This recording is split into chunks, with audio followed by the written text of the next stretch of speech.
Hi, everybody. I'm Dr. Evan Lipson. I'm an associate professor of medical oncology here at Johns Hopkins in Baltimore, Maryland. And today we'll talk about localized melanoma and other types of skin cancer. One of the research efforts that was reported earlier this year was a look at adjuvant nivolumab combined with ipilimumab versus nivolumab alone in patients with resected stage 3B through D or 4 melanoma. This trial was called Checkmate 915. And this was a question people had asked for a long period of time, which is, could combination therapy in the adjuvant setting be better than just plain anti-PD-1 by itself?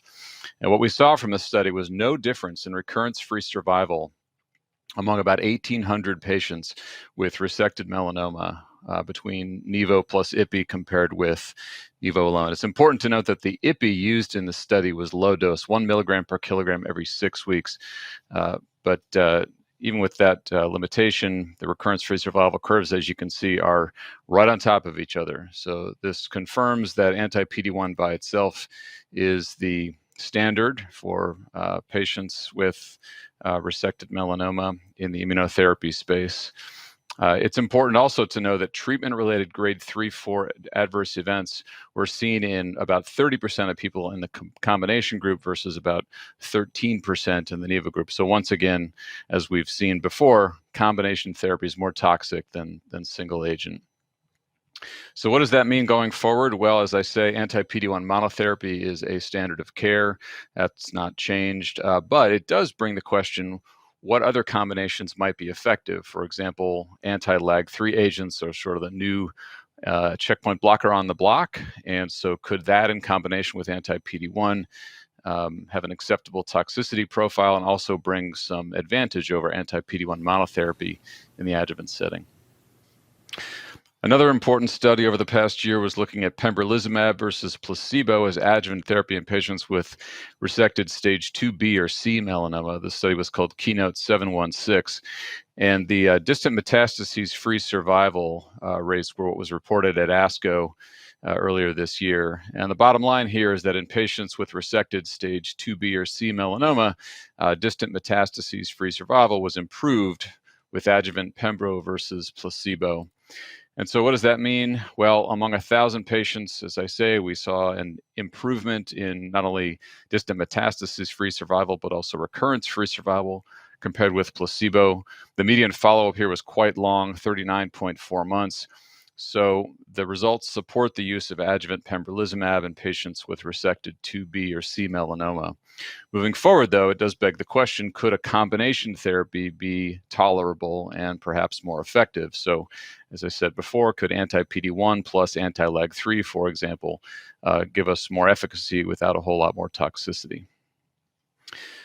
This is a similar study, this time using nivolumab instead of pembrolizumab, but this is also versus placebo in the same patient population, resected 2B or 2C melanoma. And you can see the stratification here. This is Nivo at the usual dose given for 12 months versus placebo. And again, we see an improvement in recurrence-free survival among the patients that receive Nivo versus those that receive placebo. So this was an 800-patient study, which underlines the results from the pembrolizumab study, demonstrating improved risk of recurrence versus placebo. So although nivolumab is not FDA approved, it does underline the benefit with anti-PD-1 monotherapy in this patient population. Again, the question about could combination therapy be more useful in this setting without adding a lot of toxicity remains to be seen. Moving into the neoadjuvant space, this was a really important study that was published in the New England Journal earlier this year.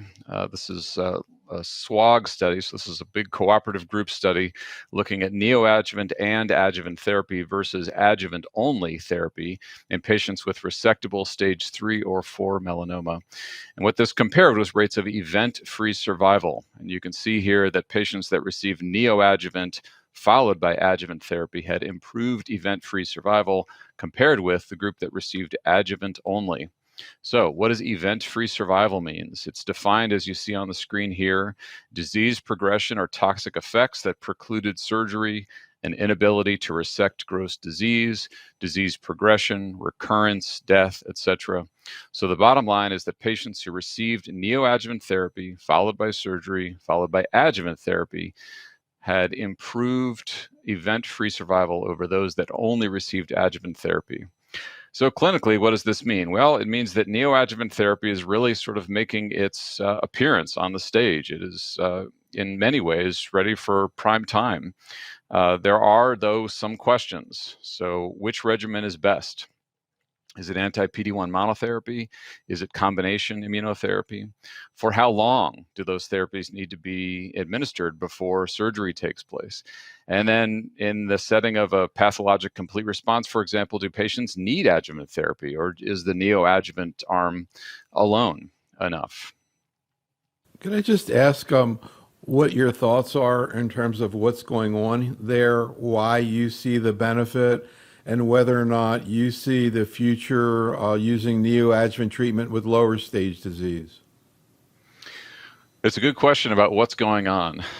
What we hypothesize is that while the tumor is in place, what you have are a population of T cells, probably B cells and others, that are right at the interface of the tumor. So there is a population of cells, immune cells, ready to be activated with anti-PD-1 in this case, that then becomes activated at the time of administration of therapy, and then can go to the rest of the body and kill melanoma wherever it is.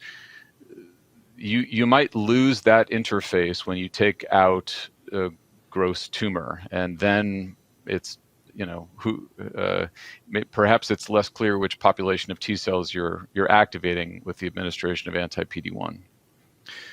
And sorry, what was the second part of the question? What about lower stage disease? Lower stage disease, right? Therapy. So, yeah, for sure. So that's sort of the natural progression of, can we use this in stage 3, high risk, bulky resectable? Could we use it in lower stage where you think you might have micrometastases? Could you use it in stage 2 when you've got a large primary tumor in place? So I think potentially there is benefit there.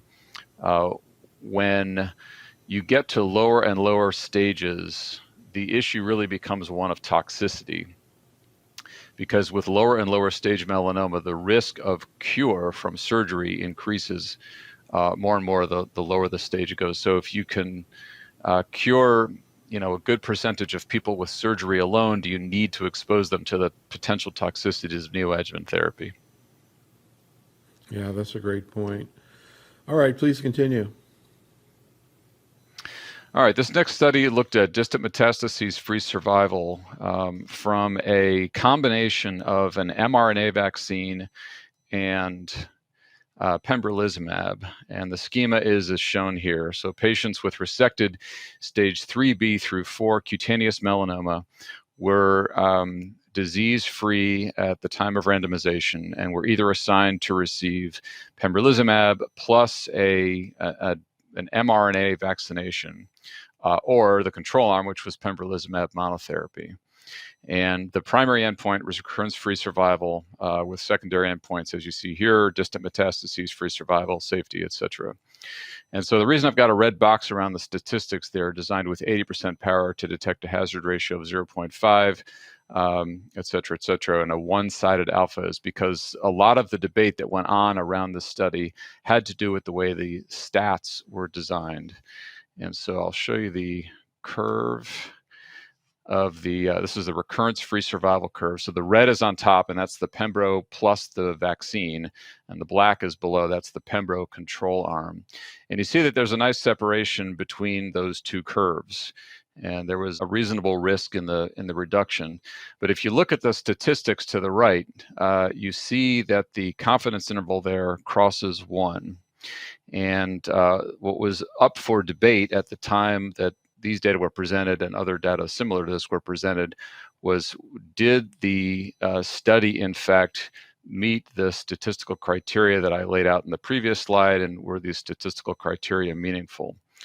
So I don't know that we have an answer to that question yet, but bottom line, the combination of the mRNA vaccine plus Pembro led to a 44% reduction in the risk of recurrence or death and a 65% reduction in the risk of distant metastases among this patient population.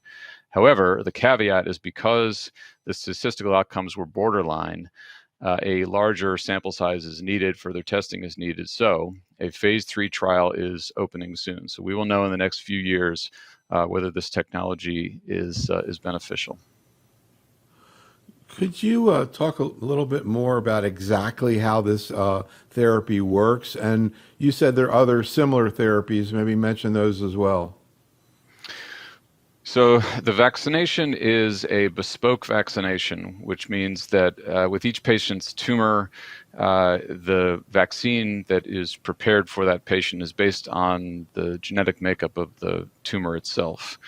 And so the idea is that you are showing the body the genetic makeup of the patient's individual tumor. And much like the COVID mRNA vaccination, the body mounts in this case, tumor-specific, presumably antibody and T-cell response. So, yeah, the thing that confused me was the individualization of it. So, literally, is it like this cocktail that's based? I know they have like 34 or 36 neoantigens. They come up with an individualized cocktail, or you would think you could come up with one that's one of the 34 and whatever. But do you know more about how they individualize it? Right. You'd think you could find some commonalities among melanoma generally, and just pick something that would sort of be a best fit for 90% of the population or what have you. But the bespoke nature of the vaccine is interesting. On one hand, it's really personalized medicine. I guess on the other hand, it does mean that there's an extra step involved in manufacturing a therapy for each individual patient. And you mentioned other similar agents, like RNA vaccine agents, for example. Is that what you're talking about when you say Well, similar therapies?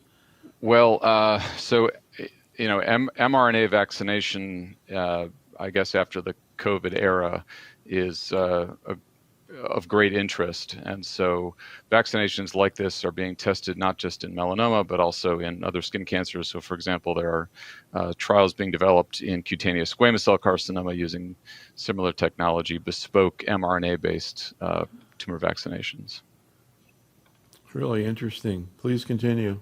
Moving on. So as we said at the beginning of the talk here, one of the new immune checkpoint pathways on the block is the pathway comprised of anti-LAG3 and its ligands. There is one FDA-approved anti-LAG3 agent out at the moment, but there are others in testing. This is a trial in progress that is a phase 3 study that compares fianlimab, which is an anti-LAG3, plus cemiplimab, which is an anti-PD-1, compared to pembrolizumab, also an anti-PD-1, in patients with resected high-risk melanoma. So this is an adjuvant study looking at anti-LAG3 plus PD-1 compared to unknown PD-1, a PD-1 that is approved for patients with resected melanoma. So an interesting trial in progress. We will see in the coming years whether this combination is, as I said before, has a safety profile that's acceptable, and also it improves outcomes for patients with resected high-risk disease. Also in the adjuvant setting, this is a phase 3 study of encorafenib plus binimetinib. That's a BRAF inhibitor and a MEK inhibitor, and this is being compared to placebo. This patient population is resected stage 2B and C BRAF V600 mutant melanoma. The study is called Columbus AD. And so you can see the randomization here. These are patients with resected 2B or 2C melanoma, randomized 1-to-1 to either receive Enco plus Bini or matched placebos. And the primary endpoint here is recurrence-free survival, as is common with many of these adjuvant studies. So this is an important phase 3 study. We want to understand whether BRAF and MEK inhibition can decrease the risk of recurrence, both local and distant, and overall survival versus placebo. If this trial is successful, it could open the door for combination adjuvant targeted therapy for this patient population. We don't have an approved adjuvant therapy for resected stage 2 at the moment. We only have an immune-based therapy. So many of us prefer to use a targeted combination in resected patients because the risk of long-term toxicity is lower. So this could be a real game changer if the study turns out positive. So this is a phase 3 trial in progress. All right, moving on. This is a phase 2 study looking at clinical and molecular responses to a drug called tebentafusp. Tebentafusp is a bispecific antibody that was approved not too long ago for patients with metastatic uveal melanoma. So as we know, uveal melanoma is biologically very different than cutaneous melanoma. It does not respond to immune checkpoint agents the same way that cutaneous does. Genetically, the makeup is different. Tumor mutation burden is much lower than cutaneous melanoma, so it's really a different animal, despite the fact that it's still melanoma. So here, we know that tebentafusp improved overall survival in patients with uveal melanoma. One of the investigations that was done on this study was to try to understand whether, for example, reductions in circulating tumor DNA were associated with overall survival in patients with radiographic progression. Why is that important? That's important because in the tebentafusp studies, we see that patients' overall survival is improved even though per RECIST, per the standard imaging criteria, the tumors may be progressing. And so what we're seeing here is a graph demonstrating survival probability in two patient populations. One is patients whose ctDNA was cleared, and the second in the yellow line is ctDNA was not cleared. And what you can see is that the ctDNA cleared patients were more likely to survive. If you look on the left side of the screen, you'll see the historical controls for uveal melanoma. And so what the results from this study suggest is that tebentafusp improves the one-year overall survival rate as well as the median overall survival when you compare those patients to what we've seen historically for other therapies. So just to clarify, you're saying there are patients who have increasing size of their tumors and yet their ctDNA is clear and they have a good prognosis? So is that like That's a right. pseudo progression? Yeah, it's an immune related response in some way. It's not entirely clear why that is, but this study and others have shown that same thing. And do the tumors stay increased or do they eventually come back down? Well, ideally, they'll sort of increase and then stabilize. Certainly in patients where it's progressing and continues to progress, at some point, it's time to switch therapies. But we're definitely seeing benefit in patients where the tumor progresses, and then oftentimes those patients will see stability, or at least clinically, the patients continue to do well. It's interesting how the ctDNA was informative in this situation. Do you find in just melanoma that you see significant numbers of pseudoprogression? Not really, not in the same way we do with tebentafusp. We occasionally do see, growth before shrinkage or new lesions pop up, but it's really the exception, not the rule. And what are the targets here? Well, tebentafusp is a bispecific antibody that draws a T cell on one side of it, and the other one is links to a protein called GP100, which is expressed on a lot of melanomas. So this is a CD3 bispecific? Yep, you got it. CD3 on one side, GP100 on the other. That's right. So you get cytokine release? You do. Yep, cytokine release syndrome.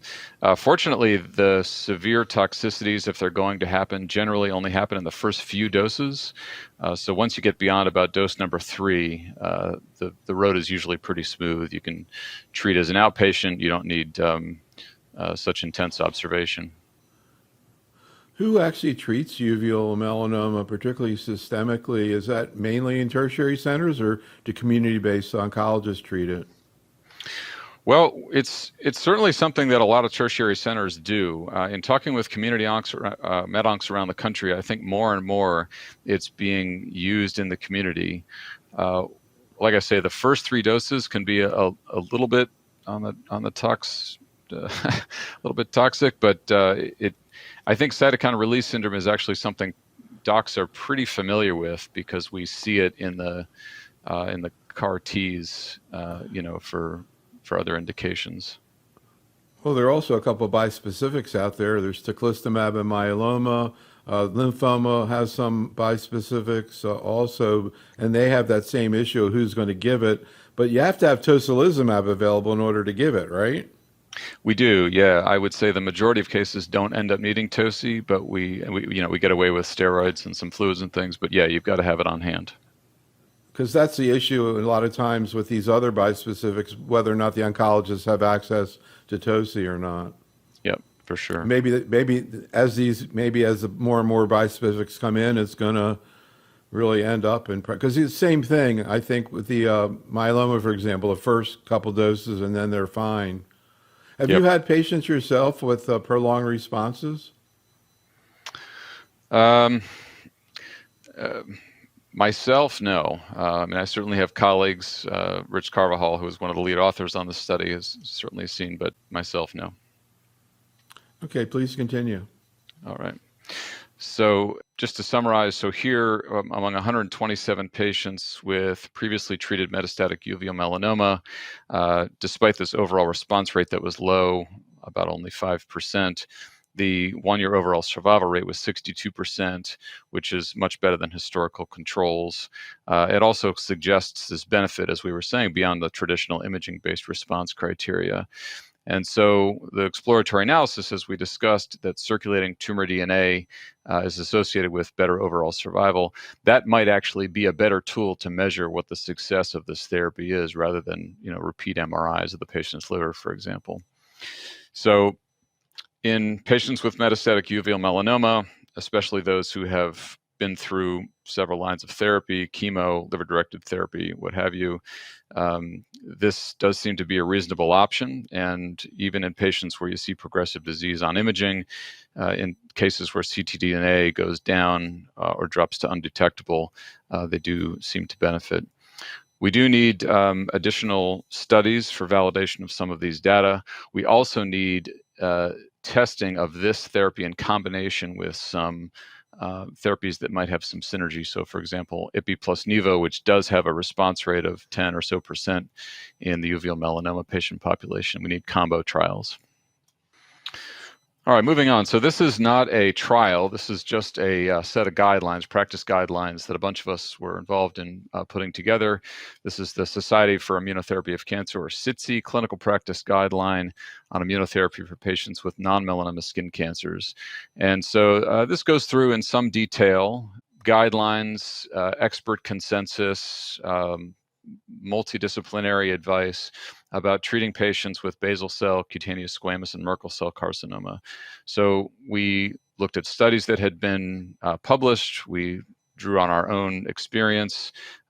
We talked about best practices as we see it from the big academic centers that see a lot of these patients.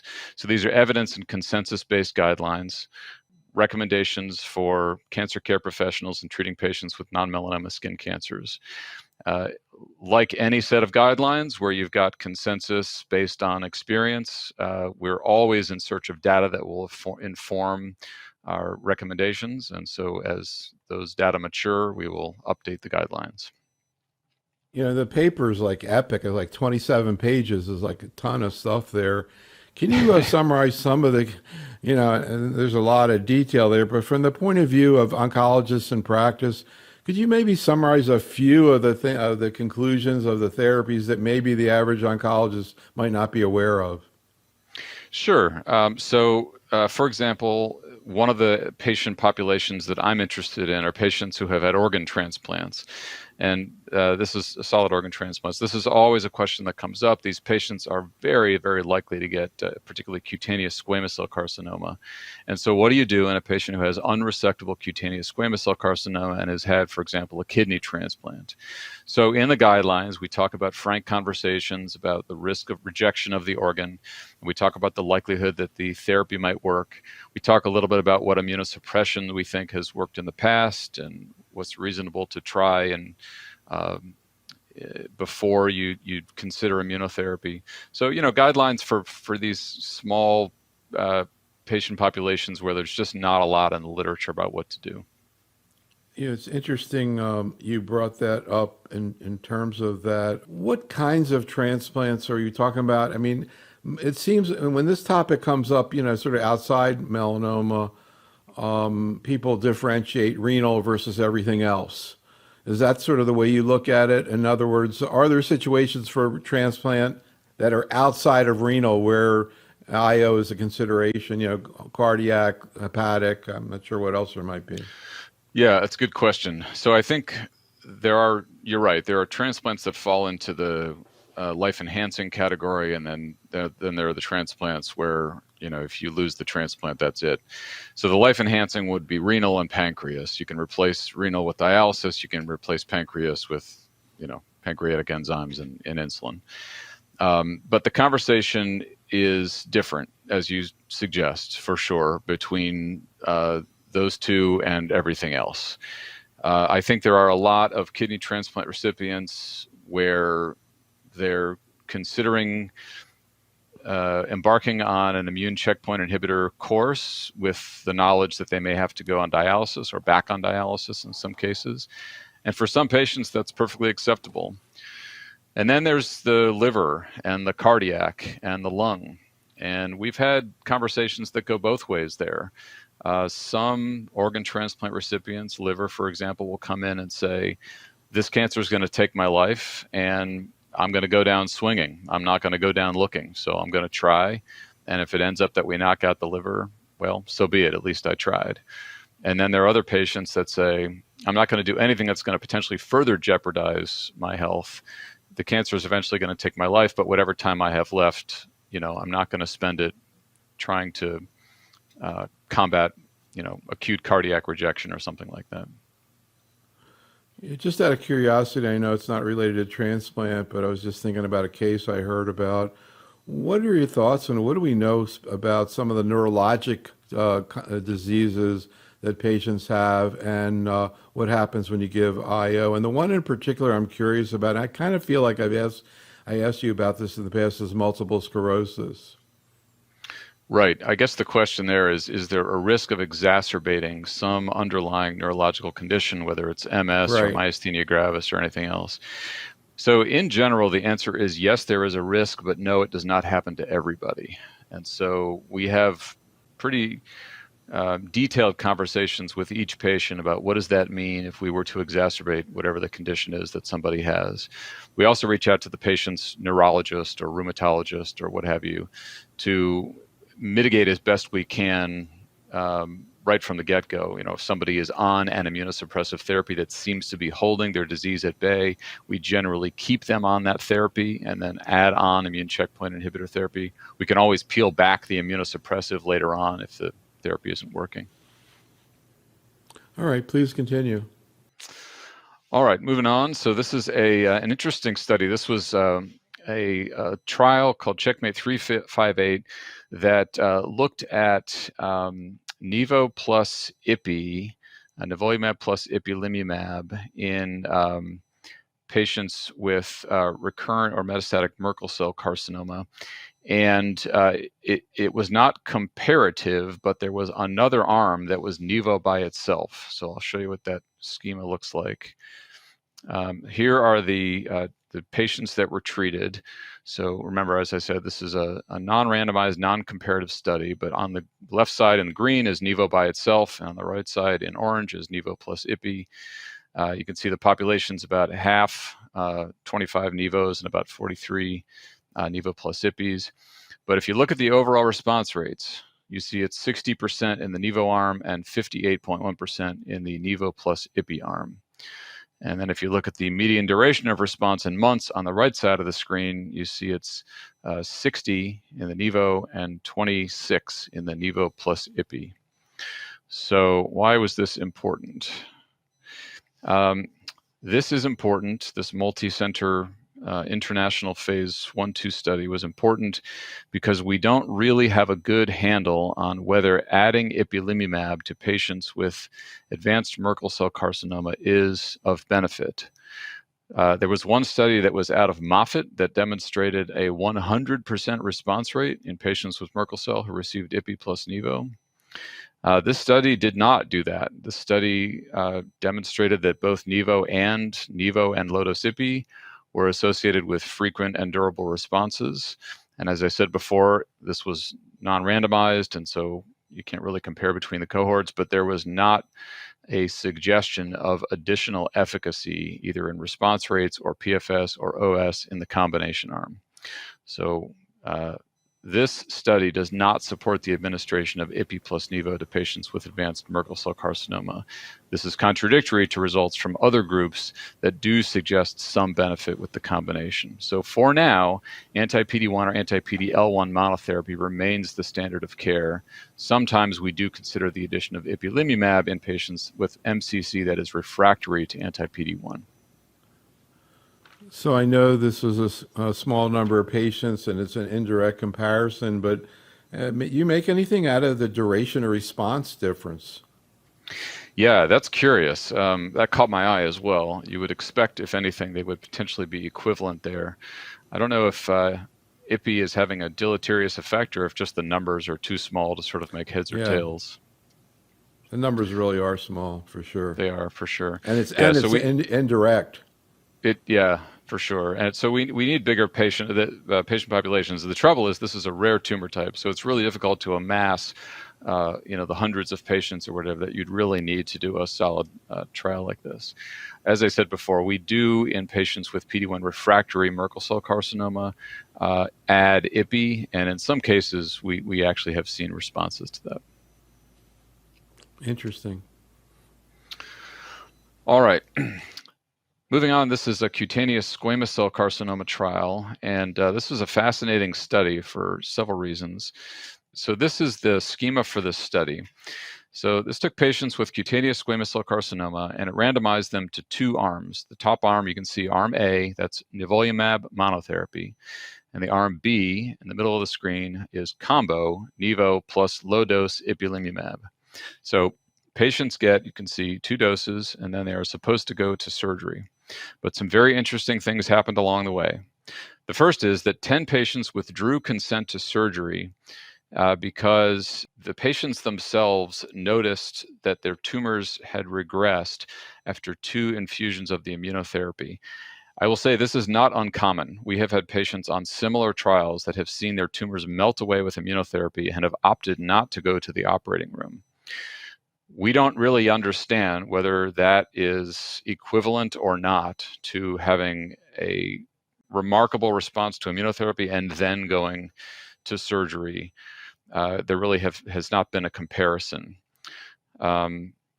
So when a patient says, well, if I've had this remarkable response to immunotherapy, do I need to go to the OR? We have to say we don't really know.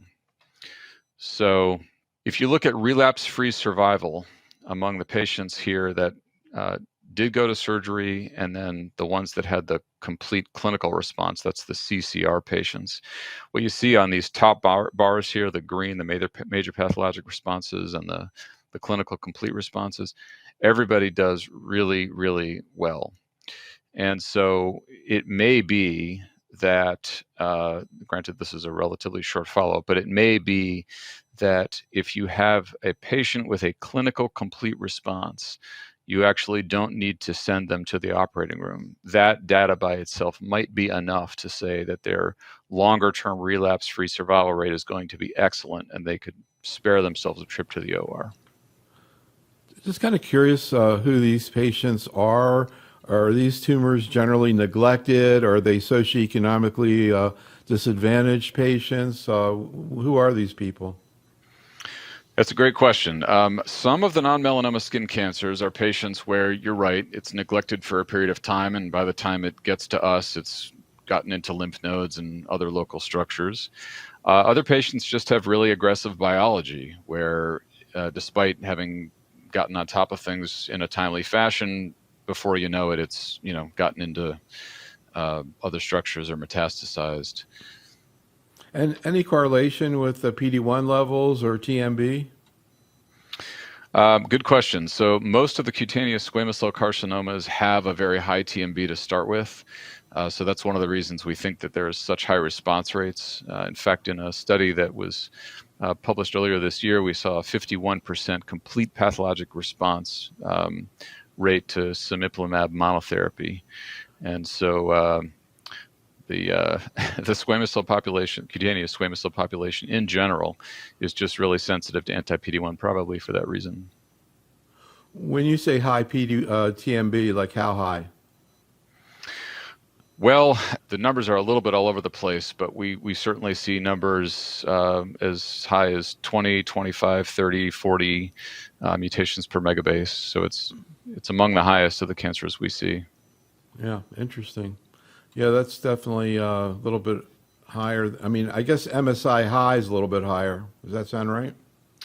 Yeah, MSI high is way up there. Non-virus associated Merkel cell is way up there. Basal cell is way up there. Yeah, a lot of the UV damaged tumors are pretty high. So anyway, among 40 patients with locally advanced cutaneous squamous cell, we see major pathologic response rates in 40 to 50% of patients, depending on the therapy they received.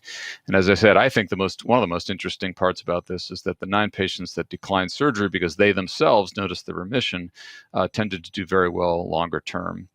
So this does suggest that neoadjuvant therapy is becoming, if not has become, the standard of care for patients with locally advanced resectable cutaneous squamous cell, and B, that in the setting of substantial tumor regression, it might be that surgical resection is unnecessary. So again, like everything else in the neoadjuvant space, we need to know what regimen is best, for how long we need to give it. Do you really need to go to surgery? Do you really need adjuvant therapy, especially in the setting of a substantial tumor regression? All right, so sticking with the cutaneous squamous cell population set, this is a longer-term analysis of the data from a phase 2 study of cemiplimab, which is anti-PD-1 for patients with advanced cutaneous squamous cell carcinoma. So you can see the x-axis on this graph here goes out quite far. This is data presented at ESMO in 2022. So what you're seeing here are 2 populations of patients. The M-CSCC is metastatic, and the LA-CSCC is locally advanced. So this is true in most tumors. The locally advanced patients generally do better than the metastatics, which is what you see here. The red is the locally advanced, the green and blue are metastatics. But in any case, just generally, the whole population does quite well over this long period of time. I should say the bottom is measured in months. So what you're seeing is as far as 5 and almost 6 years out in some cases. So of 193 patients with advanced cutaneous squamous cell carcinoma with a median duration of almost 16 months, we saw median progression-free survival of 22.1 months, and then the median OS was not reached. So this is really impressive results for cutaneous squam. When these patients die, what do they die of? Do they get metastatic disease? Yeah, some of them do get metastatic disease. So the 2 green and blue curves here, these are patients with metastatic disease. So sometimes they die of their tumor as a result of the tumor. Other times, when it's locally advanced, the patients die of infection or if the tumor erodes critical structure, for example, into the skull or something like that. Interesting. So this study just went on to confirm the efficacy and durability of response of cemiplimab in patients with advanced cutaneous squamous cell. This for sure benefits a large percentage of the patient population, but not everybody. So could other combinations like PD-1 blockade and LAG-3 blockade provide additional benefit to compared to anti-PD-1 alone without increasing the toxicity signal too much? This is a similar study, except in the neoadjuvant space, and I brought this up a few slides ago. This is neoadjuvant cemiplimab for patients with stage 2 through 4 cutaneous squamous cell carcinoma.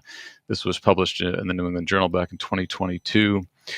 This here is a waterfall plot demonstrating what the best percent change of the target lesions were for each of these patients. And you can see the inflection point is way over to the left, at the 80% mark or something like that.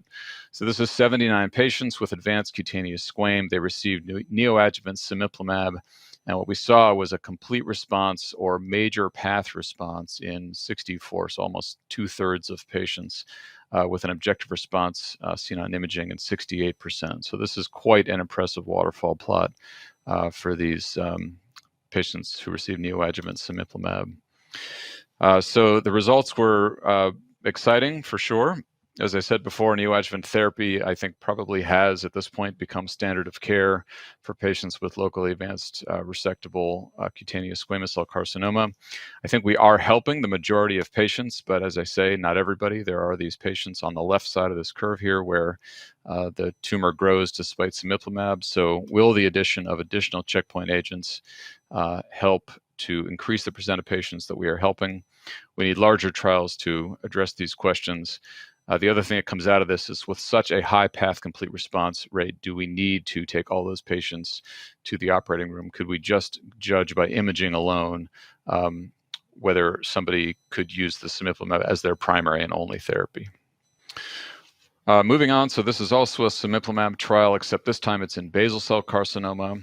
This is an interesting study looking at health-related quality of life in patients with metastatic basal cell carcinoma who were treated with cemiplimab. This was a phase 2 study.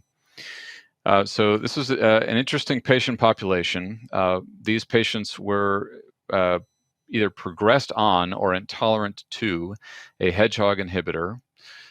The response rate in this trial of cemiplimab was only 24.1%. So that is awfully low compared to the response rates that we're seeing in, say, squamous cell, where 50 or 60% of patients are responding. So this is probably lower than many of us anticipated. And what the investigators did here is evaluated health-related quality of life data using a couple of validated questionnaires. The reassuring part of this was that the baseline scores showed moderate to high levels of functioning and low symptom burden right from the get-go. And as we went on in time, what we saw was that the analyses showed clinically meaningful either improvement or, at the very least, maintenance of function and symptoms in 75 or 80 or almost 90% of patients that was maintained for at least 6 months or so.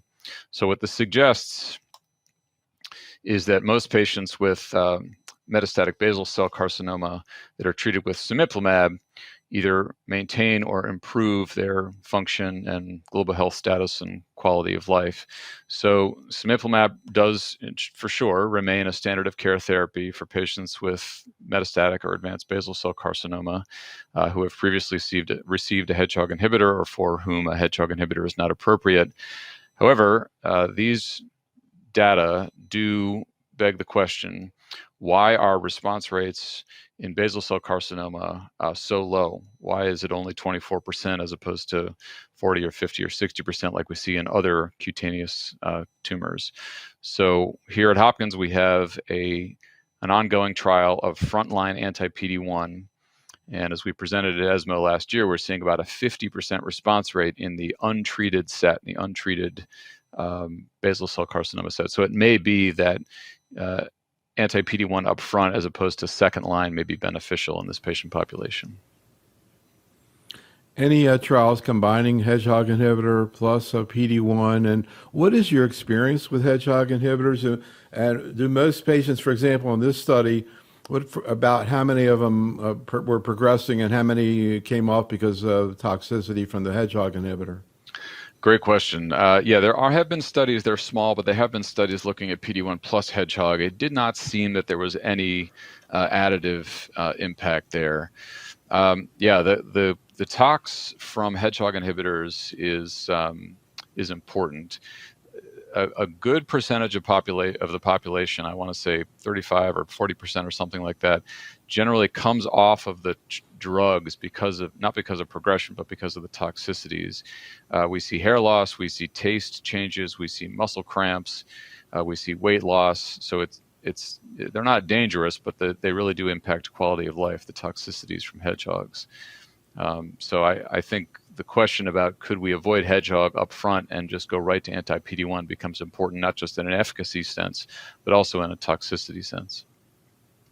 And I mean, your point about the response rate is, great, but, lung cancer response rate's around 20% also, and they use that all the time. So maybe you guys get spoiled because you get such great results. And outside of melanoma, they're not, it's hard for me, other than MSI high, it's hard for me to think of anything that has more than a 20% response rate to IO other than melanoma. Yeah, we're pretty spoiled in cutaneous onc. We're used to effectively treating about half of patients. So when something comes in at the 20 or 25% mark, we scratch our heads and wonder why. The lung people are just excited that they have, a few people survive in 5 years. With you guys, it's all the time. Right. We're shooting for the fences. Yeah, for sure. All right. So moving on, this is also a cemiplimab study, like some of the trials we had discussed previously, except here, this is a trial looking at whether cemiplimab is safe and effective in patients with advanced cutaneous squamous cell carcinoma who also happen to have kidney transplant recipients. So this is a fascinating study led by Glenn Hanna up in Boston. And what he did was he normalized everybody to get the same 2 immunosuppressive drugs to start with, and that's an mTOR inhibitor plus prednisone. And the way he dosed the prednisone is, as you see on the screen here, it's a pulse around the time of the dosing of the cemiplimab, and then it sort of tapers down to 10 milligrams. And then he started everybody on cemiplimab at the standard dose, as you can see. And the question was, could you avoid rejection of the allograft, and are we going to see anti-tumor responses with all of this immune suppression on board? So here are the efficacy measurements. You can see the waterfall plot on the left side of the screen, showing about half of patients that saw their tumors shrink. You can see the swimmer plot in the middle, showing that some of these responses are actually quite durable, and then the spaghetti plot on the right side showing the split between the responders and the non-responders. So when you take this all together, what does this mean? Well, it was a small study. It was only about a dozen patients or so. The good news is they did not see any kidney rejections, which is really impressive. So an mTOR plus pulsed prednisone does seem to sort of get you where you need to be with regard to preventing rejection of the organ. The other side of the coin, of course, is efficacy. So the overall response rate here is 50%. It's only 10 patients, so it's a small study. But in any case, as we discussed a few minutes ago, that is approximately what we're seeing in the general population. So 50% response rate and no rejection of the allograft is really impressive.